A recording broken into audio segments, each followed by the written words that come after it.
জীবনে যদি অনেক নামাজ কাজা হয়ে যায়, অনেক ওয়াক্ত, অনেক বছর পর্যন্ত আপনি নামাজ আদায় করেন নাই, কিন্তু এখন আপনি নামাজটা আদায় করতে চান, এই নামাজ কত কাজা হয়েছে আপনার কোনো হিসাবও নাই, তাহলে আপনি কিভাবে নামাজটা আদায় করবেন? এই বিষয়টা নিয়ে আমি আপনাদেরকে ক্লিয়ার করতে চাই। অনেকেই প্রশ্ন করে, হুজুর আমার শরীয়তের হুকুম যখন আমার উপরে জারি হয়েছে তখন থেকে আমি 2 বছর 5 বছর 7 বছর আমি নামাজ আদায় করি নাই, কিন্তু আলহামদুলিল্লাহ এখন আল্লাহ পাক আমাকে কবুল করেছে, এখন আমি নামাজটা আদায় করি, এবং অতীত জীবনে নামাজ কাজা করার কারণে আমার ভিতরে অনুশোচনা আসছে, হুজুর নামাজগুলো আমি আদায় করতে চাই, কেমনে করে নামাজ আদায় করব? শুধু তওবা করলেই হয়ে যাবে নাকি আমাকে সেই নামাজগুলোকে হিসাব করে করে আমাকে পড়তে হবে? অনেকেই বলে, হুজুর হিসাব করা তো সম্ভব নয়, তাহলে কিভাবে নামাজটা আদায় করব? কারণ অল্প যদি ওয়াক্ত নামাজ কাজা হয়, যেমন আজকে আপনি 2 ওয়াক্ত নামাজ কাজা করেছেন, আসর এবং মাগরিবের নামাজ আপনি আদায় করেন নাই, এশার নামাজের সময় আপনার স্মরণ হয়েছে বা আপনি অবসর হয়েছেন, ব্যস্ততা আপনার কমেছে, আপনি এখন কাজা নামাজটা আদায় করবেন, হিসাব করে আপনি এশার নামাজের আগে আসরের নামাজের 4 রাকাত আপনি কাজা নামাজ আদায় করলেন, মাগরিবের 3 রাকাত পড়লেন, তারপর ঈশার নামাজটা আদায় করলেন, হয়ে গেল। কিন্তু একাধিক ওয়াক্ত 2 বছর 5 বছর 7 বছর আপনি নামাজটা পড়েন নাই, তাহলে কিভাবে পড়বেন? যদি কোনো ব্যক্তি ইচ্ছাকৃতভাবে নামাজ ত্যাগ করে থাকে বা অতীত জীবনে অনেক নামাজ তার ত্যাগ হয়েছে, কাজা হয়েছে, কিন্তু এখন এজন্য সে কাফের হবে না। যদি সে নামাজটাকে অস্বীকার করে তাহলে সে কাফের হবে, কিন্তু সে অস্বীকার করে নাই, সে স্বীকার করে নিয়ে নামাজ পড়ে নাই, এটা তার ভুল হয়েছে, সে বুঝে নিয়েছে, স্বীকার করে নিয়েছে, স্বীকার করে নেওয়ার কারণে সে কাফের হয় নাই। আর কাফের না হওয়ার কারণে সে ওই অতীত জীবনের আমলটাকে অবশ্যই তাকে কাজ আদায় করতে হবে।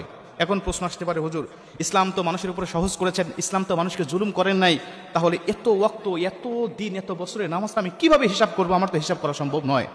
ইসলাম আপনাকে এতটা কঠিন দেয় নাই, ইসলাম আপনাকে এতটা কষ্টসাধ্য আমলের কথা বলে নাই।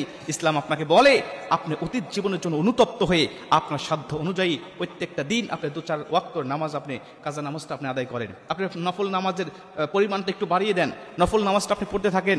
আল্লাহ রাসূল সাল্লাল্লাহু আলাইহি ওয়াসাল্লাম অবশ্যই বলে দিয়েছেন, নফল নামাজের দিয়ে আল্লাহ পাক কাল কিয়ামতের ময়দানে ফরজ নামাজের ঘাটতিটা পূর্ণ করবেন।